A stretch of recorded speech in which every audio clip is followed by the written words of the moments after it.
It is motional EMF from Lorentz force. How we can induce EMF with the help of Lorentz force in a conductor. That's the topic. Okay, so first diagram. There is a magnetic field B which is acting inverse to the plane of the paper or the mobile phone screen, perpendicular to this. Okay, always. And you are going to keep a rod AB whose length is small l, and this rod can be moved towards right so that it can move under the influence of magnetic field. So it means when we move the conductor, then magnetic flux linked with the conductor can change. That's the meaning. Or it will experience a force and Lorentz force, because a moving conductor can experience a force inside the magnetic field. Already we studied the third lesson. Okay. Now the other description follows. B, that's a magnetic field acting inverse perpendicular to the plane of the paper. AB, the conducting rod. L, the length of the rod, which is normal to the magnetic field. Okay. And V is the velocity of the rod, and which can be moved. The rod can be moved towards right. Now the first part is when the rod moves with velocity V in magnetic field B towards right, what are the things happening? See, Lorentz force acts on each and every electron, every free electron in AB, because conductor having lot of free electrons, so each and every electron will experience a Lorentz force, and that is due to the magnetic field, and it can be given by FB vector, which is equal to minus of E into V cross B. Okay, that is velocity of the conductor V. B is the magnetic field, and we have that charge of electron minus E. Clear? Okay. Now this Lorentz force accumulates free electrons at the end A. Accumulation of free electrons will take place at the end A. So more number of electrons, free electrons will be available here. Okay, in this part here. Okay, now you can see this Lorentz force accumulates free electrons at the end A.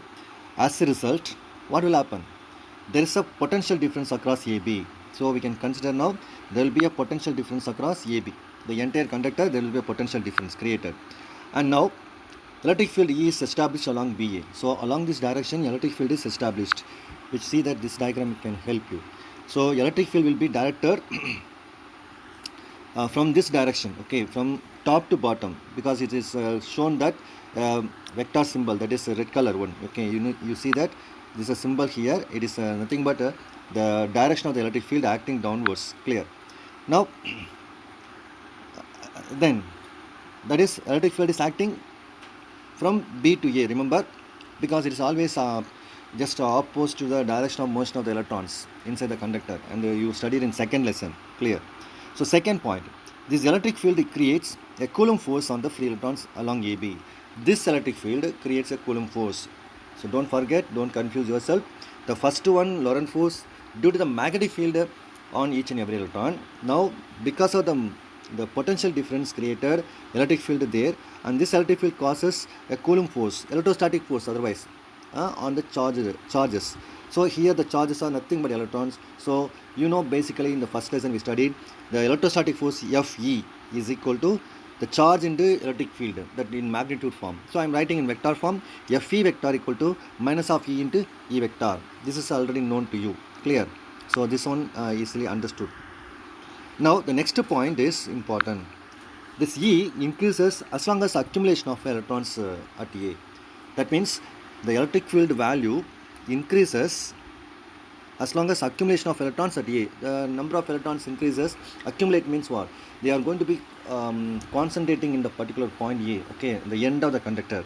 So one stage there will be a condition that called equilibrium. What is meant by equilibrium? That is the magnetic Lorentz force and the Coulomb force are going to be equal. Okay, they are going to equal such that the accumulation of electrons stopped. There is no further accumulation of electrons. That's all. This is the for this conductor. This much is the number of electrons going to be concentrated at the one end, because the strength of the magnetic Lorentz force and the Coulomb force are equal, by the way. So now we can equate the magnitudes of the Lorentz force as well as the Coulomb force by this way. See, modulus of FB vector equal to modulus of FE vector. So substitute the values given in the equation 1 and 2 accordingly. In modulus, minus of E into B cross B equal to minus of E into E vector in modulus. So just you put it the magnitude form, which is nothing but left hand side B E V sin theta. The theta is nothing but 90 degree because magnetic field is acting perpendicular to the movement of the conductor, that is velocity of the conductor, so the angle is 90 degree. So EVB sin 90, the left hand side. What about in the right hand side? The right hand side you can see that it is E into E, clear? So just now you can see that which is going to be cancelled. E gets cancelled, that E and E gets cancelled. This is the, because the E is the charge on both sides available, cancelled.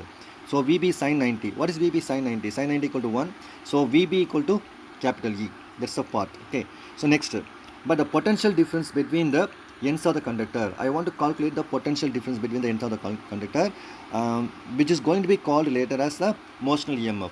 Generally, when we consider a conductor, we just measure the potential difference between the ends of the conductor, and between A and B, what is the potential difference developed? Okay, just which causes the electric field to be developed. So that is to be written as here. V, potential difference by letter V, which is nothing but the electric field into the length. Okay, you know that. V equal to EL. How this formula comes? You know that already. We know that this equation will help you to remember. So you know that dV is equal to minus E dx, correct? This formula. And here you can write this also as equal to minus of, just write in a form, okay, no need of minus sign and other things, okay. This is another form of this equation. V equal to E into X. The X is nothing but the length or distance, and here is the length of the conductor, electric field. So this is the formula. So this is actually used here, and this is written E into L. Now using the expression of E, what is value of E? You know that its value of E is this one. Value of E is what is that? VB. Okay, this VB is substituted in the place of E. So that what is the equation for V? V is equal to already VB in the L here. So VBL. That's all. Okay. So here this potential difference is the induced EMF. That is, you can put this in the simple letter E equal to BLV. This is some motional EMF. This is the expression for the motional EMF. Suppose this and this conductor is connected with the external resistance, total resistance R, in a circuit, then a current will flow. That is called induced current. That induced current can be given by the formula, the motional EMF by the total resistance in the circuit, which is equal to BLV by R. This is also to be written. That's all about this question.